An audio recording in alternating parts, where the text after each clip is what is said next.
Hello' দোস্ত, মই লোহিত আপোনালোকক স্বাগতম জনাইছোঁ মোৰ ইউটিউব চেনেল লোহিত টেকলৈ। আজি আপোনালোকক টাইটেল ৰিচাৰ্জ কেনেধৰণে কৰে তাৰ বিষয়ে আপোনালোকক দেখুৱাম। ভিডিঅ'টো যদি ভাল লাগে লাইক, কমেণ্ট, শ্বেয়াৰ আৰু ছাবস্ক্ৰাইব কৰি দিব আৰু কাষতে থকা বেল আইকন ঘণ্টিটো দবাবলৈ নাপাহৰিব। আহক আমি ৰিচাৰ্জ কৰিবৰ বাবে আপোনালোকক লাগিব ভিড আই কিউব এপ্লিকেশ্যনটো ডাউনলোড কৰি ল'ব। ইউটিউব প্লে ষ্ট'ৰত পাই যাব আৰু সেইটো অ'পেন কৰি ল'ব। অ'পেন কৰোঁতে আপোনালোকে পোনপ্ৰথমে প্ৰফাইলটো এনেধৰণে দেখিব আৰু তাত আপুনি জিমেইলৰ লগত লগ ইন কৰি ল'ব।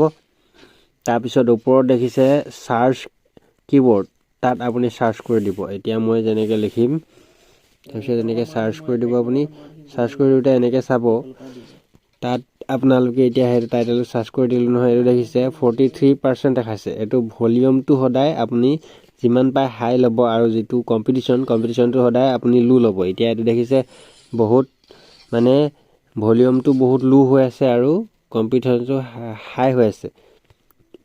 সেইবাবে তাক আৰু বেলেগ ধৰণে চাৰ্চ কৰি চাব। ইয়াতে যিটো আপুনি ভলিউমটো বেছি পায় আৰু কম্পিটিশ্যনটো কম পায় সেইটো টাইটেলে আপোনালোকে দিব আৰু দেখিব যে ভিডিঅ'টো বেছি ৰেংকত যাব।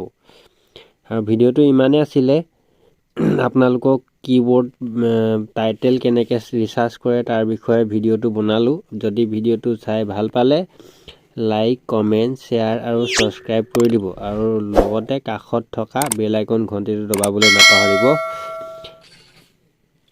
তেন্তে আজিলৈ আহিছোঁ, বাই।